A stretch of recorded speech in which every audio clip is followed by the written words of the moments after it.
Un mouvement populiste profond est en cours dans un des pays les plus ouverts d'Europe, les Pays-Bas. Les autorités néerlandaises ont été parmi les premières à légaliser l'euthanasie, le mariage gay. Le pays est aussi connu pour sa politique accommodante à l'égard du cannabis. La ville d'Amsterdam a une longue histoire d'accueil des personnes qui ont décidé de quitter leur pays, des Juifs qui ont fui les persécutions en Espagne jusqu'aux réfugiés syriens d'aujourd'hui. Les Pays-Bas, présentés comme l'une des nations les plus tolérantes d'Europe, sont en train de changer. Ce revirement est dû en particulier à cet homme.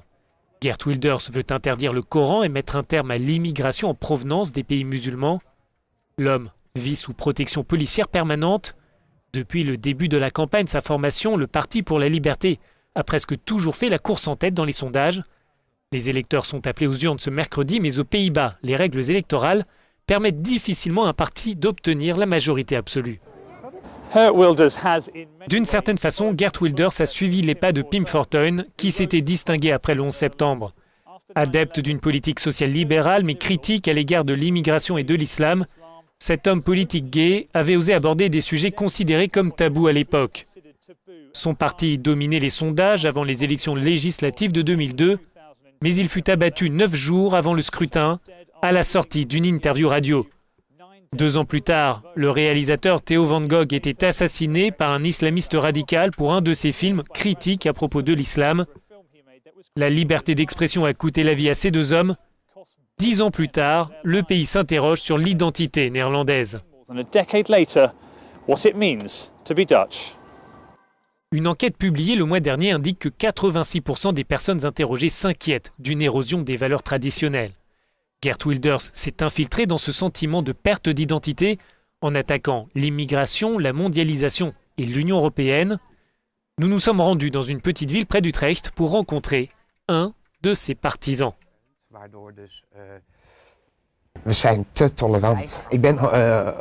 Nous sommes trop tolérants. Je suis ouvertement gay. Par le passé, j'ai subi des violences. J'ai été harcelé, insultes, intimidations, menaces, uniquement parce que je suis gay. J'ai été tabassé. 11, 12 jeunes du Maroc, de Turquie et de Somalie m'ont tabassé dans un parking. J'ai fait une déposition et 2 témoignages, mais sans résultat.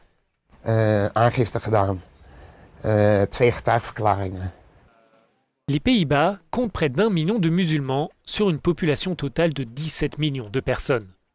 Ces Néerlandais de confession musulmane sont principalement d'origine marocaine ou turque, des enfants de ces travailleurs qui ont rejoint le pays lors du boom économique d'après-guerre. Dans ce quartier nord d'Amsterdam, il y a peu de partisans de Geert Wilders et de sa rhétorique anti-immigration. Les Turcs ne l'aiment pas, mais pas seulement les Turcs, les Espagnols, les Marocains et bien d'autres. S'ils viennent ici, et si je dis Wilders, ils sont prêts à le tuer parce qu'il dit tellement de conneries à propos de l'islam, mais pas seulement à propos de l'islam, mais aussi à propos de nombreuses autres croyances. Tous les musulmans ne sont pas des gens mauvais. Il hait les musulmans, je ne sais pas pourquoi, mais moi je ne hais pas Geert Wilders. L'immigration d'après-guerre a coïncidé avec une désertion des églises aux Pays-Bas. Seuls 10% de la population se rend désormais toutes les semaines dans un lieu de culte. Dans les années 60, la moitié de la population néerlandaise se rendait 1 fois par semaine aux offices religieux. Selon les experts, la religion, ou plutôt sa désaffection, a un impact sur le paysage politique du pays. Cela a créé un espace pour le PVV, le Parti pour la liberté de Geert Wilders. Il n'est pas possible de comprendre le succès de ce parti sans l'idée d'individualisation. La société néerlandaise était structurée en piliers par le passé, ce qui signifie qu'il y avait des groupes sociopolitiques et les gens votaient généralement pour le parti correspondant à ce groupe.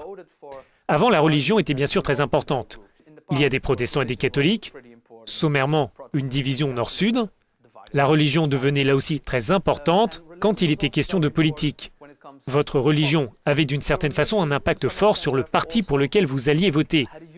Les gens commencent à changer de formation et l'un des partis pour lequel voter est le PVV.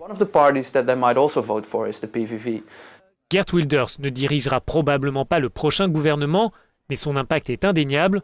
Au mois de janvier, le Premier ministre Mark Rutte a dit aux immigrants qui ne voulaient pas respecter les valeurs néerlandaises de quitter le pays. Une candidate d'une plateforme contre le racisme est inquiète. Tout d'abord, on élimine un groupe de personnes. Mais que fait-on après avoir éliminé ce groupe? Qui sera le suivant? Les femmes? Les homosexuels? Les noirs? Cela pourrait être n'importe qui que vous aimez. Les enjeux sont trop importants pour être divisés.